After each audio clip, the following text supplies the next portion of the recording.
20,000 in debt to my father. I told him my dream and what I wanted to do with this new style of fitness coming into Australia. And then, a week later, we're in his business bank manager's office signing my first loan of 130,000. And 6 months later, KX Pilates was born in Melbourne, February 26, 2010. Hey folks, there's a wonderful event happening next year over the June long weekend. From June 7th to 9th, the Bali AFL Masters is taking place and the SA team will have men's sides in the over 35s, over 45s and over 55s. If you want to join in the fun, check out the Southern Slugs Football Club Facebook page. What a pleasure it is today to have Aaron Smith from KX Pilates on the show. Thank you, Bevan. Lovely to be here. Now, tell us about the KX story and your story as well, Aaron. Where did it all begin? And tell us about your passion about nutrition and fitness as well. Yeah, absolutely. So, mate, my story begins way back when in my teenage years when fitness really changed my life. I had a knee reconstruction at 17, which then blew my weight out to 104 kilos after compulsive eating disorder that I was pretty much out of control in my later teenage years. So it was the Sydney Olympics where I sat down and watched about 3 weeks straight, didn't really move off the couch. I got out of the hospital a day before the Olympics started and then got off the couch at 104 kilos. So that was probably the final straw though. It was probably a good 5 years of really pushing through this issue that I had with eating. I was really sporty, but at the same time I would come home and just gouge food and I was quite a big boy. So said enough is enough. Started everything to do with health, nutrition, eating, and really changed my life. I got down to like 86 kilos, 10% body fat. My confidence grew. I grew up being the best friend, not the boyfriend. So, my life changed after that. And then it led into my career as well. So I started traveling in my early 20s. I was always looking for something to do and own my own business. My father owned his own business for 45 years. So really ingrained in us that owning your own business was a great way to get ahead in life. So that enabled me to be a pretty terrible employee in the work that I did do. But 2 years out of America, big snowboarder. So I was in the resorts in Colorado there as a personal trainer and snowshoe instructor. Coming back and forth as well. I did finish my degree at that stage of exercise physiology, Monash University, and then went to London. So I was over in London in 3 years. I started out in London just, training people in Hyde Park. I was doing a bit of labouring on the side. And there wasn't much money in gyms over there. I did a bit of sports science back in Australia. And again, there wasn't much money in that. But then I stumbled across this ad for Dynamic Pilates. Went to the studio, this Aussie guy, opened the door. He was the head trainer, taught me everything to do with that, fell in love with the style of fitness. And straight away, I knew that was the style I was going to bring back to Australia. So I didn't run off too quick. I actually spent 3 years there perfecting it, becoming head trainer myself, teaching all the trainers coming up. And I learned a hell of a lot about how to run a business and a hell of a lot how not to run a business. And then came home in 2009, 20,000 in debt to my father. We were both pretty shocked when that happened. We sat down and he was paying off my business travel credit card, but we didn't realize how much it got up to. So I was like, holy shit, better get out and get a job to pay him back. I lasted 3 weeks back in the bar and gaming world because I refused to go into fitness until I had my own business. 3 weeks until I sat him down. I told him my dream and what I wanted to do with this new style of fitness coming into Australia. And then, a week later, we're in his business bank manager's office signing he signed as guarantor for my first loan of 130,000. And 6 months later, KX Pilates was born in Melbourne, February 26, 2010. So there's my whirlwind smack bang to opening. But mate, I could speak about this forever. So you direct me on where you want to go and how many KX Pilates are there around Australia now, Aaron? Mate, last Saturday in Australia, we opened number 100 and 101, both on the same day. Congratulations. It was great to have 2 studios sharing that accolade.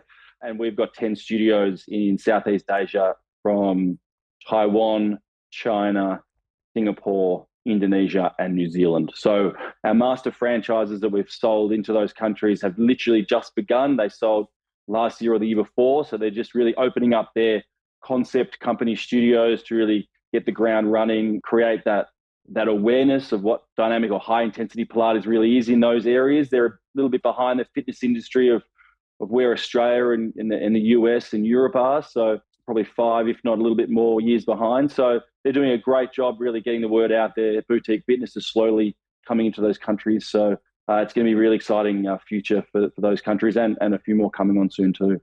And the name KX, where'd that come from, Aaron? Yeah, so KX stands for the kaizen experience, which is Japanese for change for the better or continuous improvement. It's really a philosophy that's instilled in the company. We live and breathe it every day. Our purpose at KX is changing lives for the better. That's not just our clients' lives, but our trainers, our franchise partners, our staff at head office. So, we really instill these messages and these values of, always learning.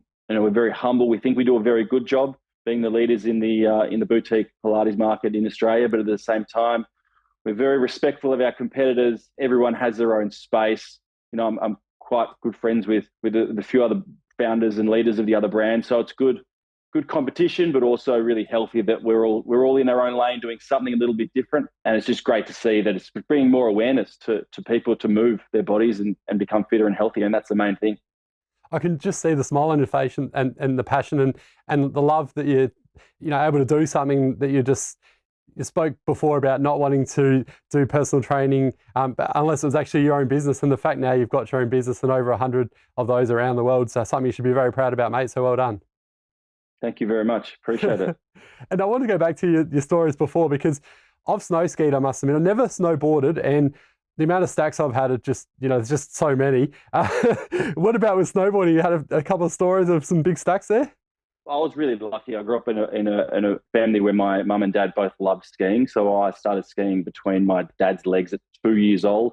I've got 2 older brothers, 5 and 7 years on me. So when the snowboarding craze hit in the 90s, I basically followed their lead and started snowboarding when I was 10. And yeah, every winter, that's probably why I wasn't really that good at football, because every winter we're running up to the snow as much as we can. So the winter sports really got pushed to the side so we could go and chase the white stuff. But when I turned 18, I started driving up to a few other mountains by myself. And then obviously, as I said, early 20s, I went overseas, and that just changed my world. Yeah, the experience, the height of the mountains over there, the length of the runs, the quality of snow, the après ski at the end of the day, the parties and stuff. That's obviously a lot of fun. But no, the mountains in Colorado is one of my happiest places. It was really good for me because when I first started KX, everyone's like, "Oh, what would your plan B have been if KX wasn't a success?" And to me, I was always going back and being a ski bum. If it didn't work out, I was just going to go be a ski bum, because I knew that was where my passion was as well, of snowboarding and being in the mountains. But I knew that if I did succeed, then I was going to go back and do it properly. So it was quite nice, that 10-year goal of KX in 2020. I took the wife and the kids over, and my parents came over, my wife's parents came over, and some really good friends. And we got a chalet there for 6 weeks. It was an incredible celebration. So the stories of snowboarding, look, mate, the one that stands out, the second day that I was in Colorado, I didn't have a phone yet. I hadn't acclimatized. So the top of Beaver Creek, where I was at, was 12,500 feet, which, what's that conversion? 3,500 something meters, which is basically double any mountain in Australia. So walking upstairs, a flight of stairs by the top of it, you just absolutely stuffed. It takes you a good week to 2 weeks to acclimatize. But this second day, I was far left of the mountains, and I was like, "Oh, that valley over there looks really nice." So I dropped in, went across some trees, and ended up in this valley. And the snow was that deep, and I'd ridden powder before, but like maybe a foot, like not very deep at all. But I ended up, it was so deep, I stopped at the bottom, and I unstrapped my snowboard and I stepped out of it, and I sank down to my chest. And I've just gone, "Oh shit." And obviously panic set in straight away. So like I scrambled out of that, but then I tried to walk, and again, bang, sank down to my chest. And I was like, I'm a bit in trouble here. It was about 2:30 in the afternoon. So, and the sun sets over there about 4:30, and that's when it really starts to get cold. Well, probably would have been already at -5, -10 degrees at the time. It's pretty cold there.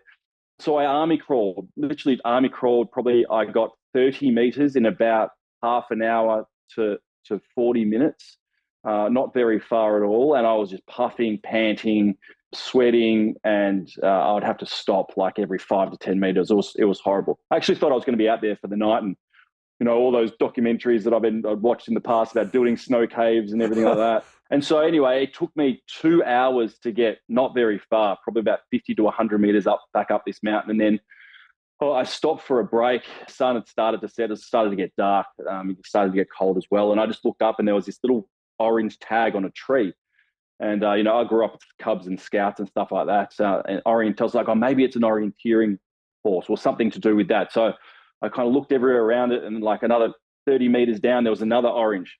So I was like, hopefully this is the right way to go. So anyway, I went up a little bit higher, strapped into my snowboard, and then I took the path again. I was just trying to follow these trees. And after about 3 or 4 or 5 of these orange ones, I started picking up some speed again. It was on the downhill again. Anyway, it led me back around this valley into the very bottom of the furthest run that was on this mountain. The chairlift was there. It was closed, but there was a guy still working at the bottom of this tiny little hut, and I banged on the door and he's just opened up. He's just like, where the hell have you come from?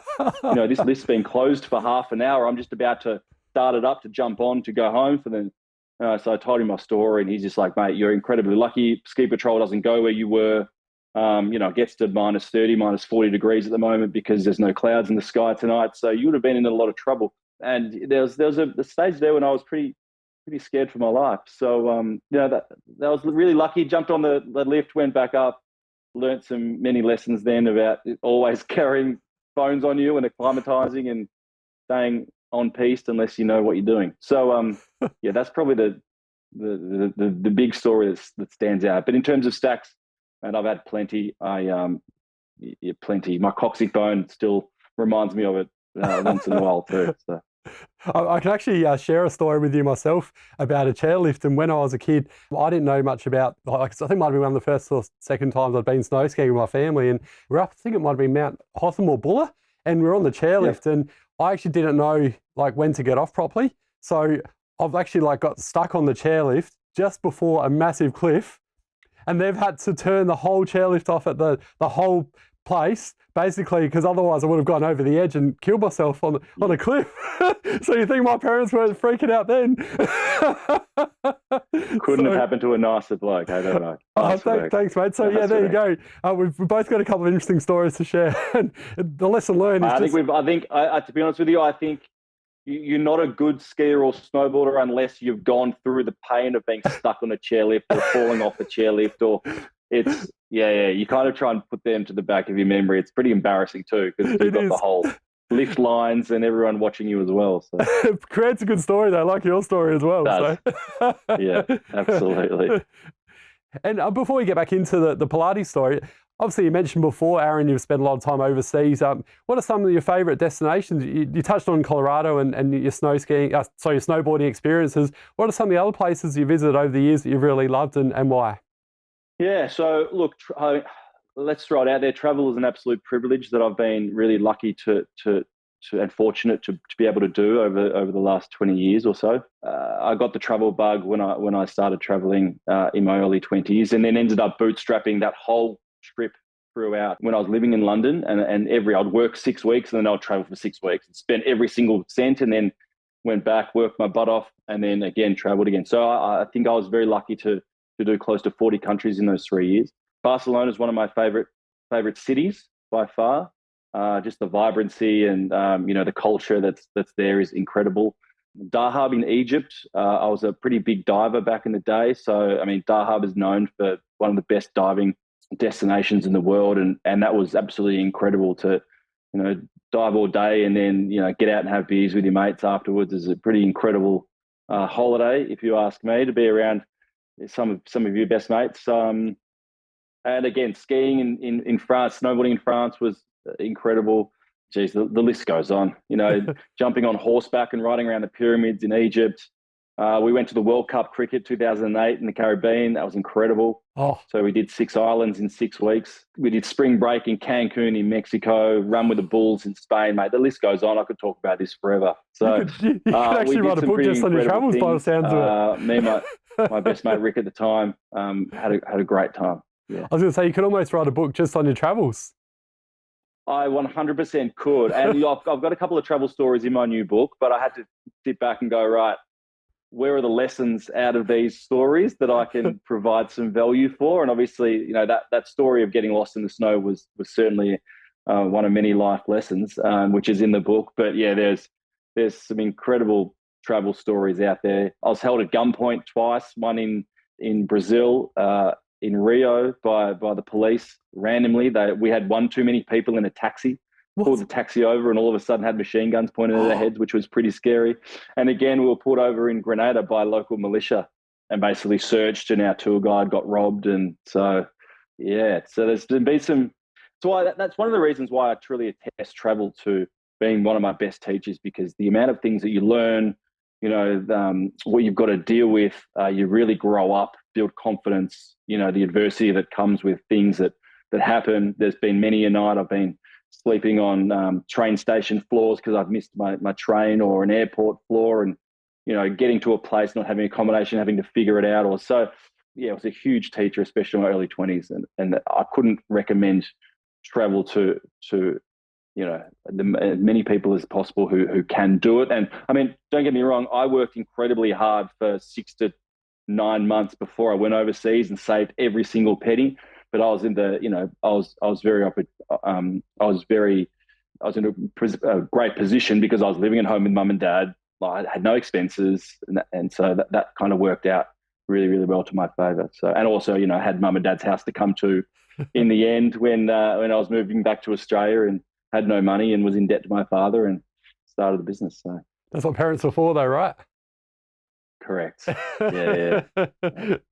And obviously Pilates, we know how popular it is around Australia and around the world now in general, but for people that are watching or listening today, Aaron, and might want to actually take up Pilates, what are the benefits of it, and why do you think they should get involved in it?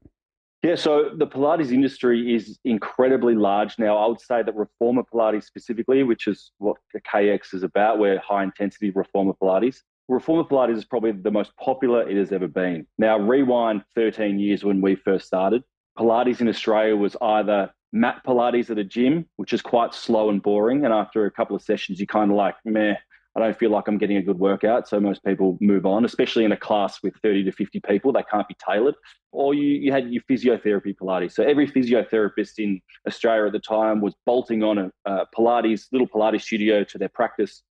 So when they treated their clients who were injured, then they put them through their Pilates, small group sort of workouts, which was slow, steady, really controlled to really get them back on their feet. But after they got back on their feet, there was nowhere for them to go. They went back to the gym or back to their sport or what have you. So the term of exercise or athletic Pilates as such kind of wasn't around back then. So to bring it into Australia at that time, boutique fitness wasn't even a thing back then. So there might have been a couple of yoga studios around. Bikram Yoga was pretty popular at that stage, but then his name got rubbed in the mud with a few things. So hot yoga was kind of starting to be a thing, but in terms of F45 started in 2013, so we were 3 years pre that. So we really had to pave the way for boutique fitness and also for Pilates and educate people what reformer Pilates really was, which is really, really hard in the beginning. But basically, reformer Pilates, we're on a reformer machine. We run 50-minute classes at KX, and we're high intensity, which means we sequence all of our exercises. So there's very, very little rest. So we might go from an upper body exercise to a lower body exercise, but we sequence them in the fact that the springs, the resistance, we change as little as possible. So we can keep up that heart rate the whole time and really get the heart rate moving and the intensity high. Where, again, even traditional reformer Pilates, you put on a certain spring, you'd do 10 reps, you'd get off, you'd change the spring, you'd put a box on or another apparatus, you'd do another 10 reps, you'd get off. So by the end of a 45, 50-minute class, you probably only worked out for 20 minutes because there was so much stopping and starting. And also at KX, we do a lot more of the dynamic moves of jump boards or squats and lunges, and using the big power muscles with chest press. A lot of the exercises actually are things that you would see in a gym, but because of the machine that you were on, and at KX as well, we have our own customized individual machines called the KX Former that's only seen in KX studios as well, which is pretty cool. Your core is being challenged the entire time. So where you're sitting down in the gym doing a chest press and it's everything is still and stable and you're going up, At KX, you might be on your knees and there's a moving, the platform, the carriage is moving underneath you. So you've got to maintain your balance, your core's got to be activated, but at the same time, you're still working that chest. So it's incredible also because it's low impact. So the machine and the movements and stuff, we do it at quite high pace, but it's very, very low impact. So it's high intensity, low impact. And that's, I think, fantastic. A, if you have any niggling injuries. B, for as we get older, my knees and my joints aren't what they used to be. So really high impact things in the gym are quite hard to do, or you're recovering for days afterwards. So, and yeah, it's more of an endurance burn as well. So we certainly don't lift heavy things. It's a lot more of like a 20 plus repetition on that spring-loaded reformer machine. I hope I've answered that question somewhat. No, you've answered. Please ask me. This is what I live and breathe. So if you still don't know what it is, or you've got any other questions, just shoot out. I'll happily explain it all. No, you've answered it beautifully. And obviously, you talked before about your own journey as an entrepreneur, and why are you so passionate about helping out other entrepreneurs? And tell us about this competition that you've got at the moment, Aaron, where you're giving away $20,000 to one lucky business. Yeah, so look, I've got three main passions in my life. First is people. I really genuinely care about people and trying to help them. It's something that I've, one of my beliefs and value systems through my parents. My father and my mother were always helping people in the community around when we lived and grew up. So it's something that I can give back. I think you get to a stage in life where you want to give back. That's always been something that I've wanted to do. Fitness, obviously, a huge passion of mine. So training people, helping people, and I really resonated with those clients back in the day because I'd been where they were, say they wanted to lose weight or get fit. And, there's a lot of times you give up, and then there's this vicious cycle. If you start again, you give up, but I could really break through a lot of clients and really change it. It's all about lifestyle at the end of the day. You need to fit exercise, nutrition, everything into your lifestyle, make it a part of who you are to really see long-term change. It's like anything, consistency is key. So that really resonated with me, and I passed that on. And then as I started KX Pilates, we got to probably 3 studios in the beginning, and I just realized that I didn't love the day-to-day runnings of a studio, of a Pilates business. Like I wanted something bigger. And then when the franchising opportunity came to me as a way to grow, I was like, right, my passion can now stay with people, stay with fitness, but also it's now in business. And to be able to help people, opening a business is a dream of so many people. And to be able to assist them in opening a business and being successful in business it still is, an incredible feeling and something I'm really, really passionate about. Some of our franchise partners are absolutely dominating with, 5 to even 10 KX studios. They started out with one, and just to see their journey, it's incredible. It's changed their life. They've got financial freedom.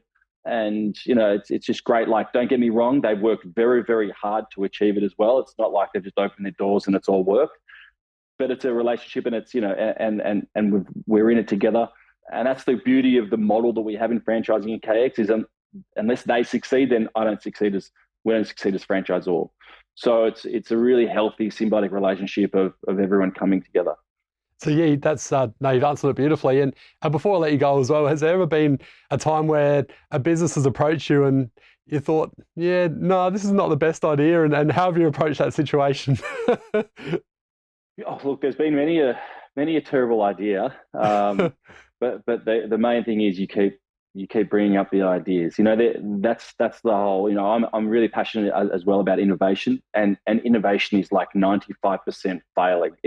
It's really hard to just go about it. Like the KX formers I was talking about before, our machines. It took me 5 years, $250,000, 2 trips to China.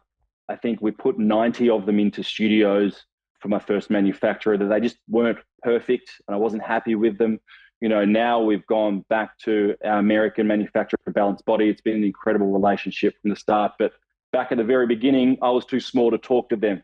And then as we grew, all of a sudden I was making some noise and the conversations came back with some great connections that I have in Australia with that brand. So, innovation is tough. I absolutely love that. Stories as well. When I first opened my first franchise, I sold my first 3 franchises, I got, a couple of $100,000 in to the bank. And I didn't put that back into KX Pilates at the time. I was like, my entrepreneurial brain was like, well, what else can we do? And I was traveling a lot pre-kids to America and Europe and stuff like that. And I was just seeing all the other styles of fitness that were coming out there. So within 2 years, I had 6 ballet bar studios under KX. I had a yoga studio under KX. I had a cycle studio under KX with some business partners. And I had retreats coming out of Bali that we would take. So all of a sudden I just went bang. And that was so much fun to do. There was a lot of time spent. There was a lot of energy. But at the same time, KX was kicking off. And when we moved to Sydney, me and my wife, Andy, everyone was like, oh, where's your yoga studio up here? Where's this? But it was just a very confusing market. So, it was a conference in 2016 in America where a guy got up there. He was the CEO of like similar to like a Just Cuts brand. He had 2,000 units across America. And he's like, we cut hair. That's all we do. And we make our systems, our processes better. We innovate within the brand. And just a light bulb went off to me. And I went, what am I doing? Get back in the KX Pilates brand. So I literally flew home and de-badged them all, sold them off. And individually, they're all doing still quite well. But as the franchise of KX was kicking off. So I always think to myself, what would have happened if I spent that original money back at KX? Where would we be now? But saying that, I've spent a lot of lessons and a lot of expensive lessons, I call them, but I've learned a lot over the years about it. And it's been an incredible journey. And it's really inspiring as well, Aaron, like myself with my own journey with Legends with Bevo, like I've spent countless amounts of dollars over the years. And I just love speaking to people like yourself, and it's just inspires people like me to keep going with it, knowing that, one day it could just be a full-time thing, and how good looking back at that would that be? And then, you're a perfect example that these things can happen. Absolutely. Yeah. You just got to put your head down. And what people forget is that opportunities come to you when you put yourself out there. So you sit back now and go, well, I'm going to be down. I don't want to be doing this same grind forever. But if you can see a little bit of the light at the end of the tunnel, or you're improving next week than you did last week, and you keep going up and up, all of a sudden as well, the more the traction you get, the different people you'll speak to, the more connections that you make, doors start opening, opportunities start opening, and then you never know where you're never going to be. So no, business is an incredible journey, that's for sure. And give you a book a plug again, mate. You've just mentioned before. Yeah, so that's right. I didn't answer the question also about the travel grant. So no, last Monday we launched my first book, Define Yourself: When Passion, Purpose, and Business Collide. There's a lot of people in the book about how I grew KX to the success it is today.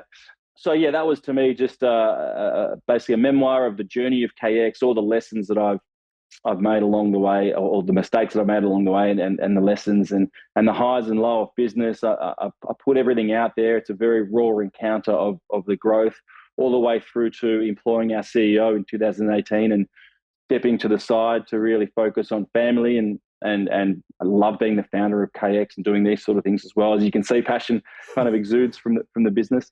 So yeah, it's a great book. It's really got everything in it for the young entrepreneur, the startup, all the way to, is my business franchisable? What if I'm going to join a franchise? What to expect? Or, even if you were to join KX, what to expect as well? Because our vision and our mission and our values and everything that kind of encapsulates KX is in that book.